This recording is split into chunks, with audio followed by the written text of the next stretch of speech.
함께 보실 하나님 말씀은 출애굽기 7장 1절에서 7절입니다. 출애굽기 7장 1절에서 7절입니다. 구약 성경 90면쯤에 있습니다. 출애굽기 7장 1절에서 7절입니다.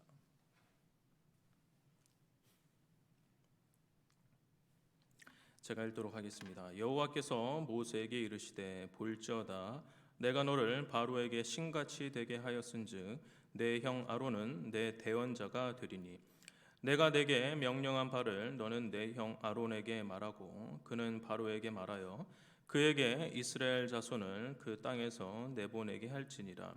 내가 바로의 마음을 완악하게 하고 내 표징과 내 이적을 애굽 땅에서 많이 행할 것이나 바로가 너희의 말을 듣지 아니할 터인즉 내가 내 손을 애굽에 뻗쳐 여러 큰 심판을 내리고 내 군대 내 백성 이스라엘 자손을 그 땅에서 인도하여 낼지라.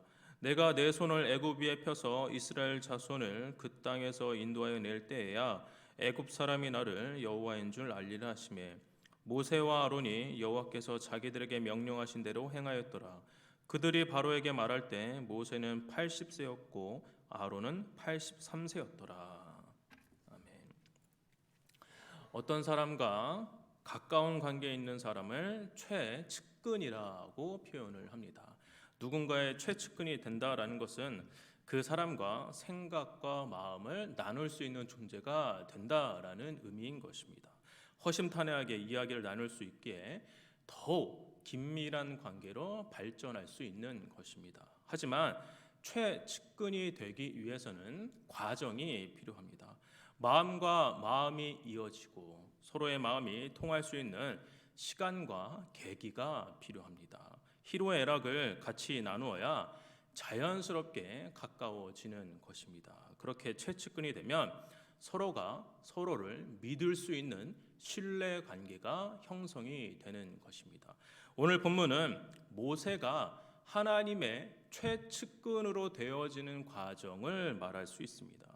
하지만 그가 하나님의 최측근으로 만들어지기까지 여러 우여곡절이 있었습니다. 저는 10번에 걸쳐서 그가 어떠한 과정을 겪었는지 살펴보았는데 오랜만에 출애굽기를 다시 하기 때문에 모세에게 그가 어떠한 일이 있었는지 간단히 살펴보고 오늘 본문을 나누도록 하겠습니다.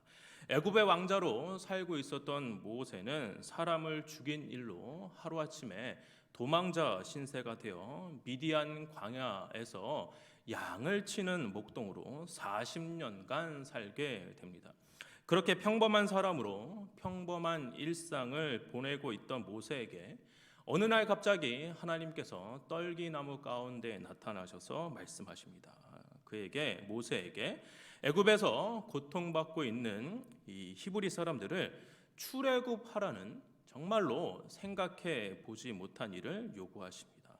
하나님이 모세에게 소명을 주신 것입니다. 하지만 모세는 즉각적으로 순종하지 않고 5번이나 거절을 합니다. 이런저런 핑계를 대며 미꾸라지처럼 빠져나가려고 합니다. 하나님은 모세가 핑계를 댈 때마다 설득을 하셨습니다. 그러나 모세는 끝끝내 순종하려고 하지 않았고 도리어 보낼 만한 자를 보내소서라고 강력하게 거절하는 모습을 보였습니다. 이에 하나님은 모세를 호되게 꾸짖으셨습니다. 호되게 혼난 모세는 하나님의 말씀을 따르는 듯이 보입니다. 형 아론과 함께 바로에게 가서 이스라엘 백성을 데리고 가겠다라고 이야기를 합니다.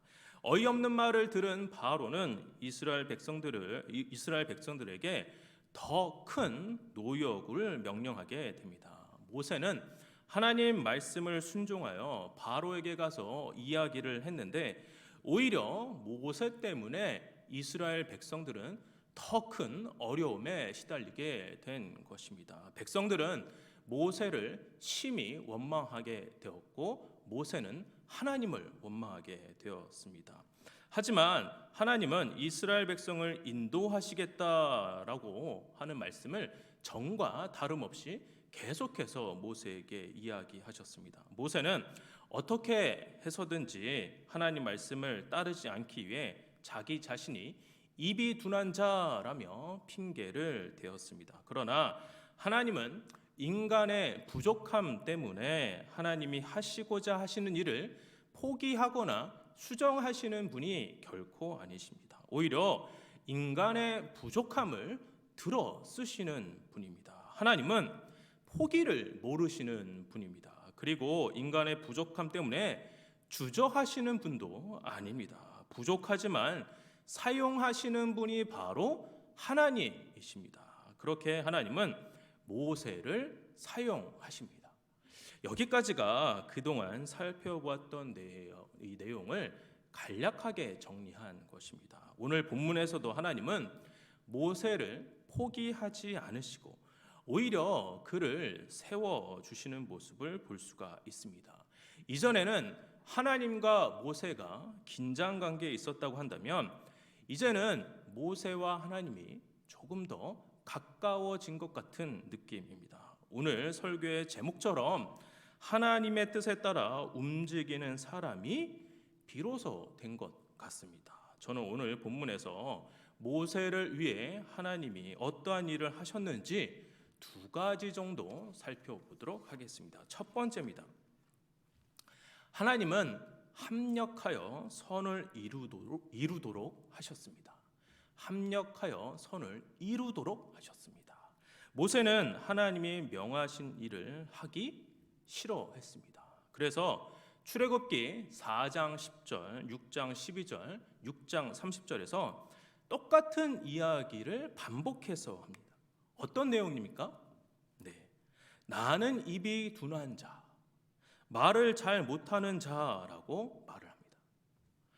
단순히 하나님의 일을 하기 싫어서 핑계를 대는 것일 수도 있겠지만 어쩌면 정말로 모세는 말을 잘 못하는 사람이었을지도 모릅니다. 말하는 것이 그에게 큰 컴플렉스였을지도 모릅니다. 그러한 모세에게 하나님이 이렇게 말씀을 하십니다. 오늘 본문 1절입니다.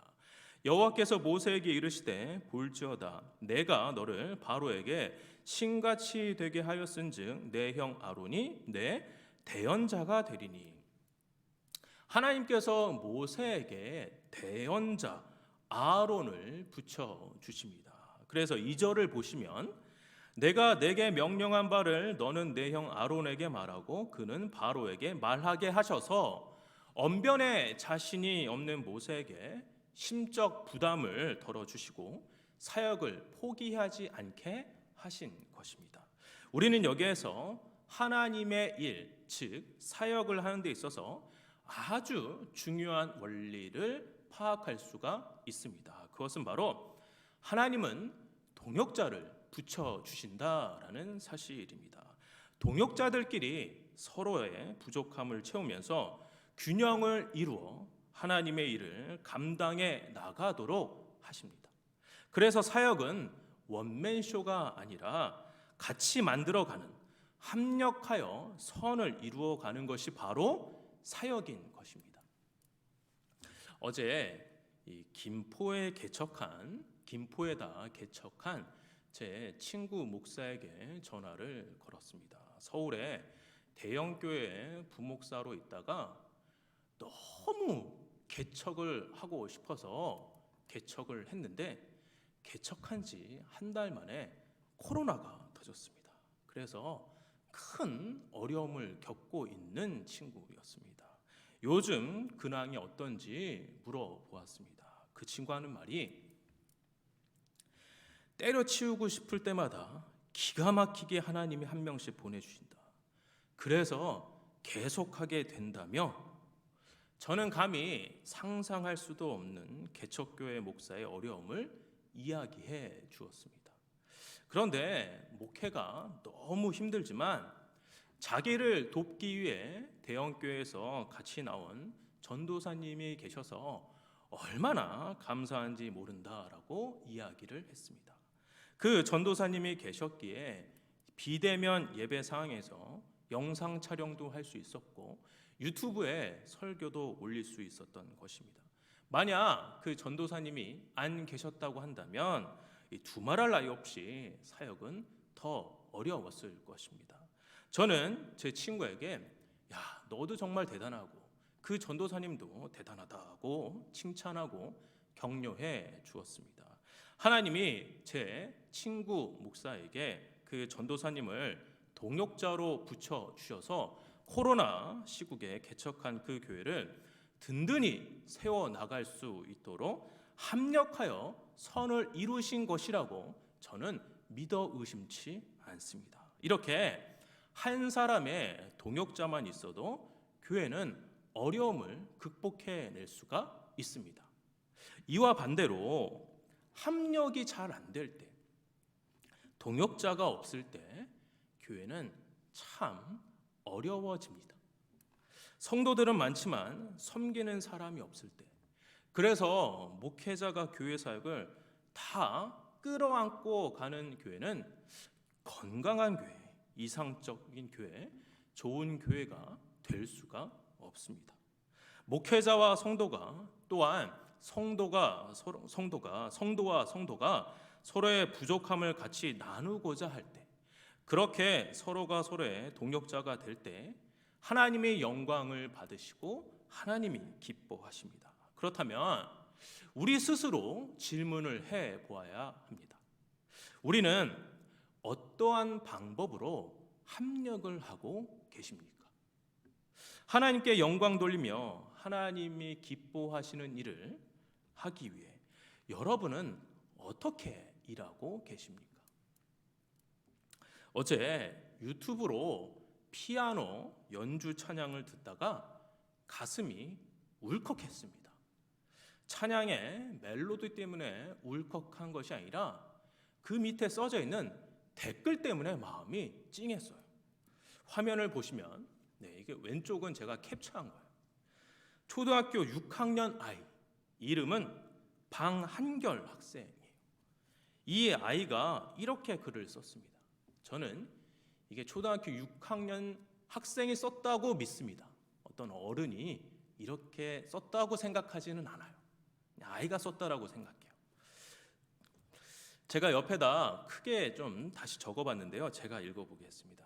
주님, 저는 교회에서 1년 뒤에 중등부에 올라가는 어느 13살 초등학생입니다. 주님, 저도 이분처럼 피아노를 쳐서 반주자가 될 수 있게 도와주세요. 내년에는 이제 중등부에서 반주를 하게 되는데 늘 도와주세요. 늘 함께해 주실 것을 믿습니다.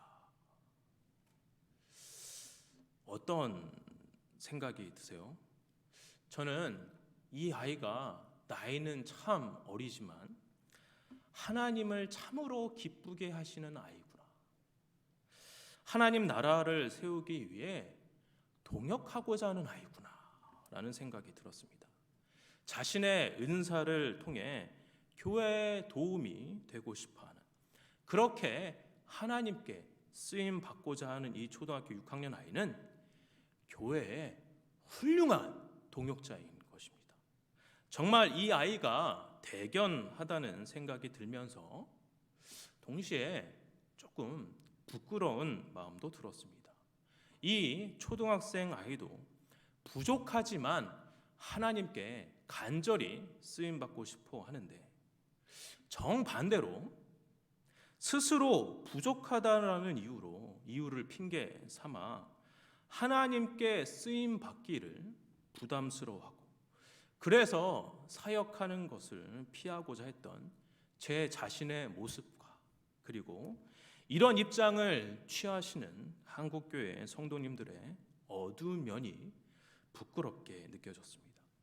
제가 조금 전에 여러분에게 어떠한 방법으로 합력을 하고 계시는지, 그리고 하나님께 영광 돌리며 하나님을 기뻐하시는 일을 하기 위해 여러분이 어떻게 동역을 하고 계시는지 질문을 드렸습니다.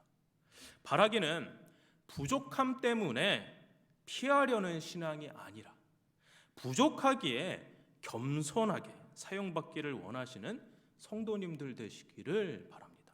그래서 서로가 서로의 훌륭한 동역자로서 그리하여 합력하여 선을 이루어 교회를 아름답게 세워 나가기를 힘쓰시기를 바랍니다. 다시 본문으로 돌아와서 이렇게 하나님은 모세에게 대언자 아론을 허락하셨습니다. 부족한 모세에게 동역자를 세워 주셔서 하나님의 일을 같이 감당하게 하신 것입니다. 저는 이 정도에서 다음 주제로 넘어갈 수도 있지만 이 대언자라는 이 단어의 의미를 조금 더 구체적으로 살펴보기를 원합니다. 여러분이 갖고 계시는 성경을 보시면 대언자라고 나온 단어 옆에 반괄호 1이 적혀져 있을 것입니다. 그리고 맨 아래를 보시면 반괄호 1이 무엇을 말하는지 적혀져 있습니다. 뭐라고 적혀져 있나요? 네, 예언자라고 적혀져 있습니다. 즉 대언자로 번역된 이 히브리어는 예언자라고도 말할 수 있는 것입니다. 즉 하나님은 아론을 예언자로 세우셨다라고도 이야기할 수 있습니다. 그런데 우리는 성경이 말하는 이 예언의 의미를 정확하게 알아야 합니다. 우리가 일반적으로 사용하는 예언자라는 단어의 한자는 화면을 보시면 위에 있는 게 우리가 흔히 알고 있는 예언자의 의미예요. 미리 예, 말씀 언, 놈 자.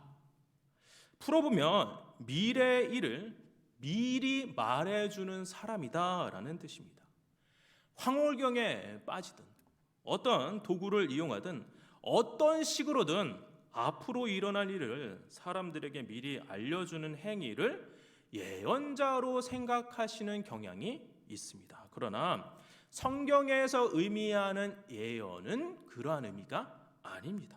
성경이 말하는 예언자는 밑에 있는 이 한자인데요. 맡길 예, 말씀 언, 놈 자입니다. 즉 앞날의 일을 말하는 것이 예언이 아니라 맡겨진 말씀을 전하는 것이 성경에서 말하는 예언인 것입니다. 즉 예언자는 아무렇게나 즉흥적으로 앞날의 일을 아는 듯이 말하는 것이 아니라 하나님께서 맡겨주신 그 말씀을 전하는 것이 성경에서 말하는 예언인 것입니다. 제가 왜 이 단어를 굳이 조금 더 설명하냐면 소수의 교회에서 잘못된 의미의 이 예언을 사용하고 있기 때문입니다. 간판은 교회인데 그곳이 하나님 말씀을 전하는 곳인지 아니면 무당 점치는 곳인지 구분이 안 될 정도로 이상한 짓거리를 하는 교회들이 있습니다. 신기한 것은 코로나 시국임에도 불구하고 그러한 집회에 사람들이 엄청나게 참석하고 있다라는 사실입니다. 물론 제가 그러한 곳에 가본 것은 아닙니다. 대신 유튜브에서 이상한 예언을 하는 자들의 집회 영상이 정말 많이 올라와져 있기에 이런 게 있구나 알게 되었습니다. 제가 그들이 올린 영상을 보면서 그리고 그곳에 참석하여 무언가 황홀경에 빠져 있는 참여자들을 바라보면서 왜 이렇게 이상한 집회에 사람들이 모일까 의문이 들었습니다. 제 나름대로 생각하기를 물론 여러 가지 이유가 있겠지만 아마도 삶이 불안하니까, 삶이 공허하니까 이런 것에 영향을 받으려고 하는 것이 아닌가 생각이 들었습니다. 사회가 어수선하고 혼란할수록 자칭 예언자라는 사람들의 활동이 눈에 띄게 증가한다라는 것은 역사적인 사실입니다. 중고등학교 때 역사 시간에 배우셨겠지만 나라가 혼란스러워지면 온갖 종류의 예언 그리고 신흥 종교들이 나타나 불안 심리를 자극하여 사회를 더욱 어지럽게 만듭니다. 딱 오늘날이 그러한 것 같습니다. 코로나 상황으로 사회적으로, 국가적으로, 종교적으로, 교회적으로 불안하고 혼란스럽기에 이런 이상한 집회가 거부감 없이 자연스럽게 받아들여지는 것 같습니다. 그런데 문제는 이런 곳에 영향을 받으시면 문제가 생긴다라는 사실입니다.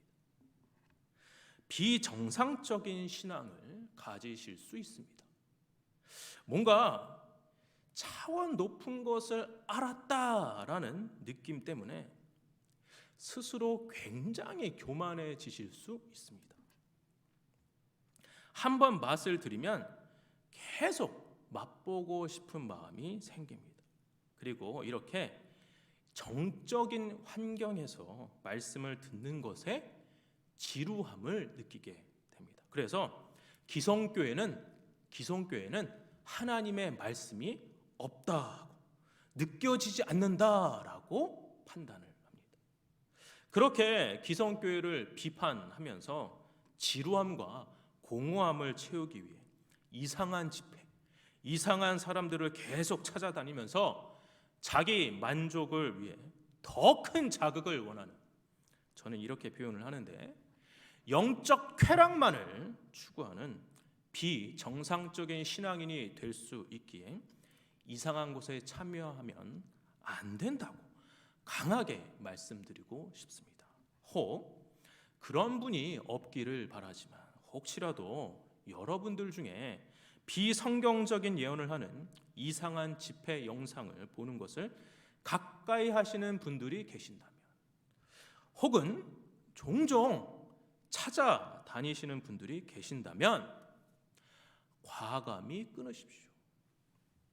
성경에서 말하는 예언은 앞날을 이야기하는 것이 아닙니다. 하나님께서 맡겨주신 말씀을 성실하게 연구하여 바르고 겸손하게 전하는 것, 그것이 성경에서 말하는 예언임을 잊지 마시기 바랍니다. 따라서 그들이 하는 예언은 예언이 아니라 사람을 홀리게 하는 사악한 짓입니다. 두 번째, 하나님은 분명한 계획을 갖고 계십니다. 하나님은 분명한 계획을 갖고 계십니다. 저는 포병 부대에서 근무를 했었는데 총을 거의 안 쏴봤습니다. 요즘 해외로 수출한다는 기사가 많이 나오는 K9 자주포 부대였는데 자주포도 한 번도 안 타봤습니다. 그럼 저는 군대에서 뭘 했냐면요, 컴퓨터에 앉아서 계획만 짰습니다. 저는 계획 짜는 사람이었습니다. 휴가계, 근무계, 당직계, 부대 운영계, 보미, 관심병사 계획, 운동계획, 명절이면 명절 운영계획, 회식한다고 하면 회식 계획까지 짰습니다.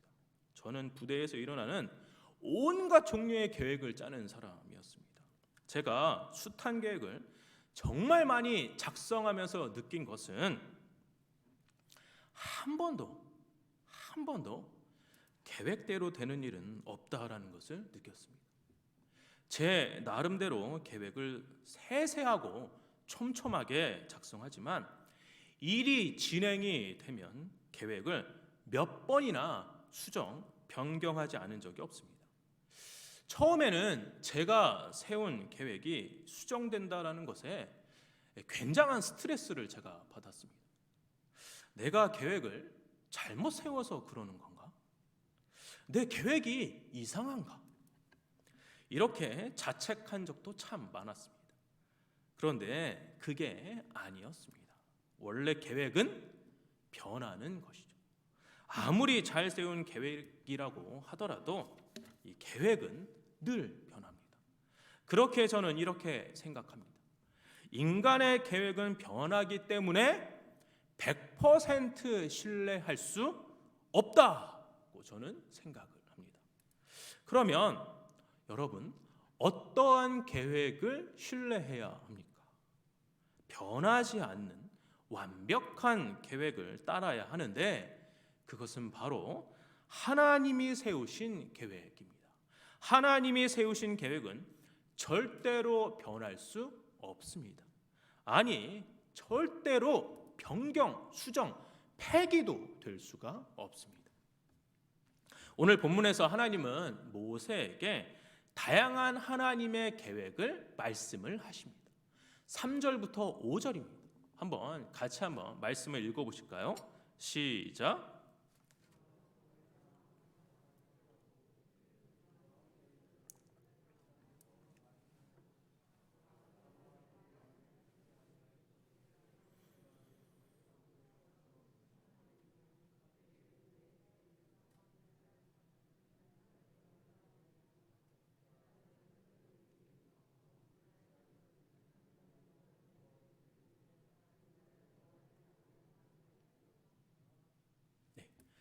하나님의 계획은 이 바로의 마음을 완악하게 하고 표징과 이적을 애굽 땅에서 많이 행할 것이며 바로가 모세의 말을 듣지 않을 것이기에 큰 심판을 내리고 내 백성 이스라엘 자손을 인도하여 낼 것이고 인도하여 낼 때 애굽 사람이 나를 여호와인 줄 알 것이다라는 계획을 갖고 계신 것입니다.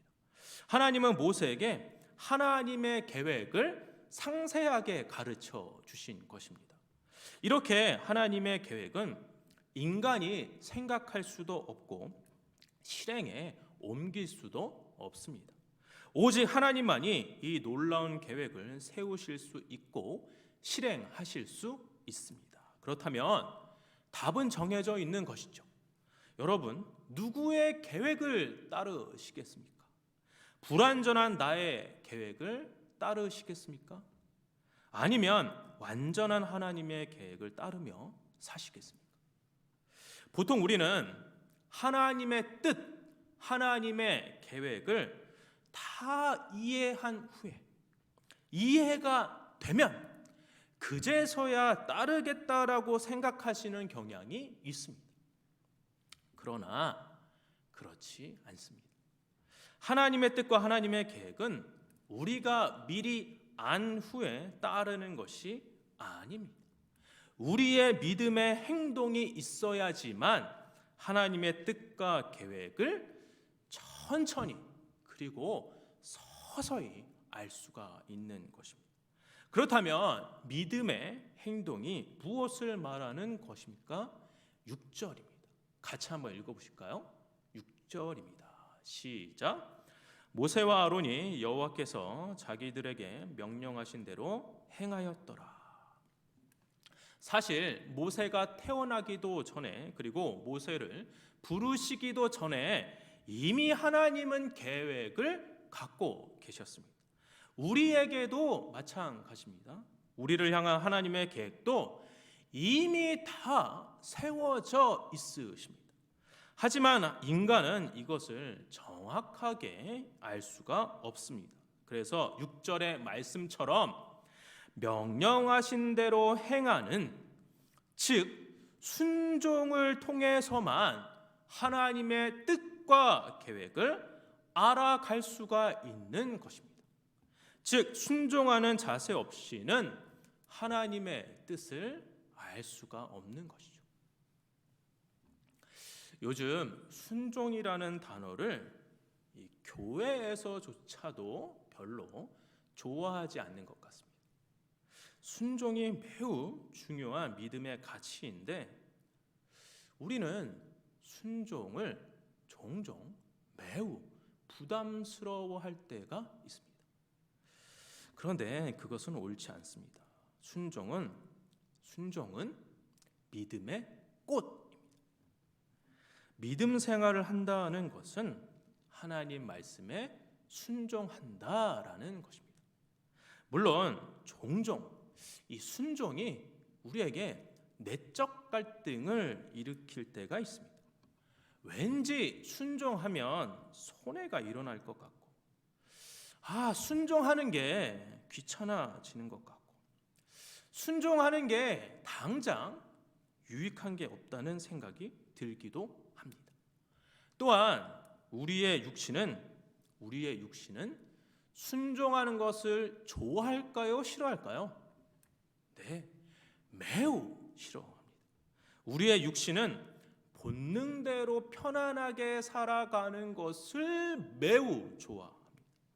그렇기 때문에 우리는 순종해야 한다라는 사실을 머리로는 알지만 순종하고 싶지 않은 마음도 강하게 자리 잡고 있어서 우리 안에 순종에 대한 항상 양가 감정이 자리 잡고 있는 것 같습니다.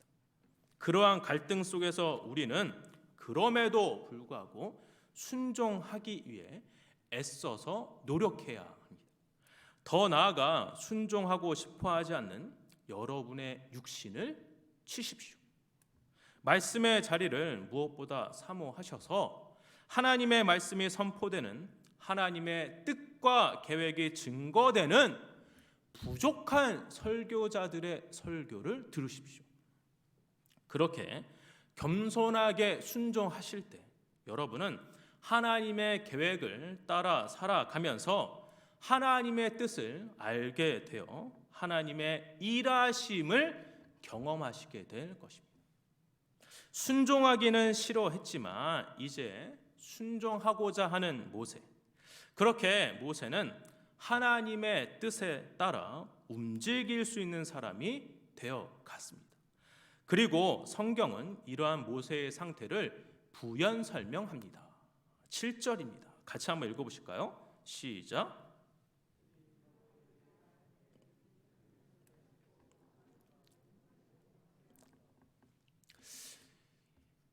이 7절이 조금 이상하지 않습니까? 갑자기 7절에서 모세와 아론의 나이가 언급이 되는 게 이게 상황적으로 이게 맞는 것 같지가 않습니다.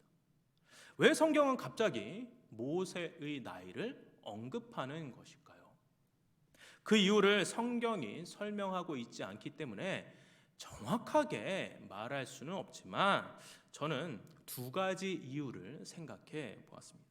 간략하게 말씀드리고 설교를 마무리하도록 하겠습니다.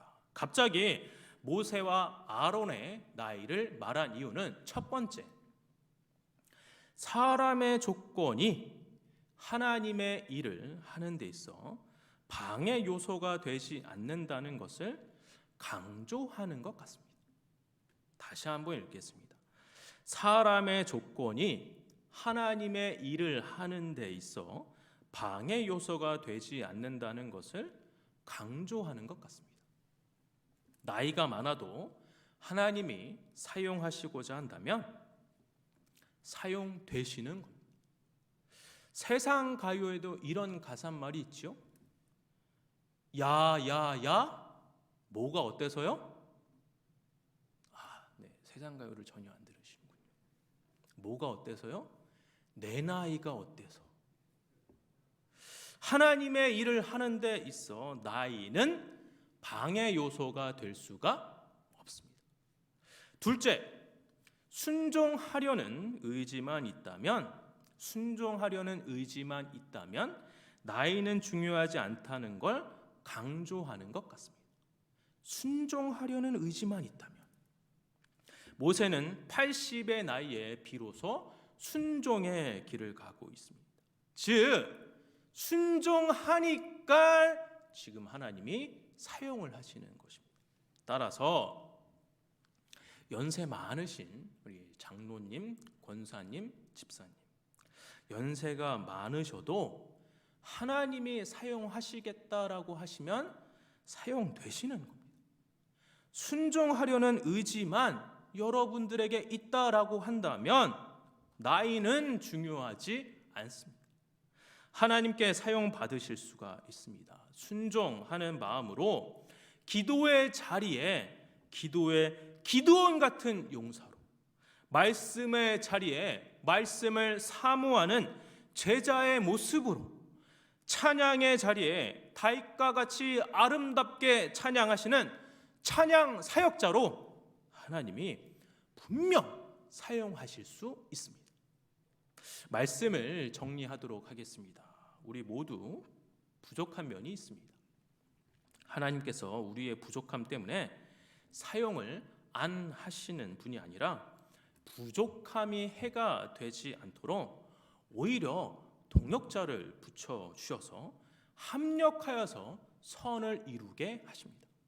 또한 하나님은 분명한 계획을 갖고 계십니다.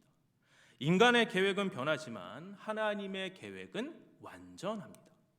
하나님의 계획을 알고 따르기 위해 우리에게는 믿음에 꽂힌 순종이 필요합니다. 그러나 우리의 육신은 순종하는 것을 싫어합니다.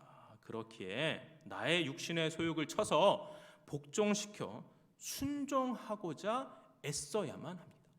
그리하여 우리 모두 하나님의 뜻에 따라 움직이는 사람으로 하나님께 놀랍게 쓰임받는 성문교회 성도님들 되시기를 주의 이름으로 축원합니다. 주님 내가 여기 있사오니 찬양 드리신 이후에 기도하도록 하겠습니다.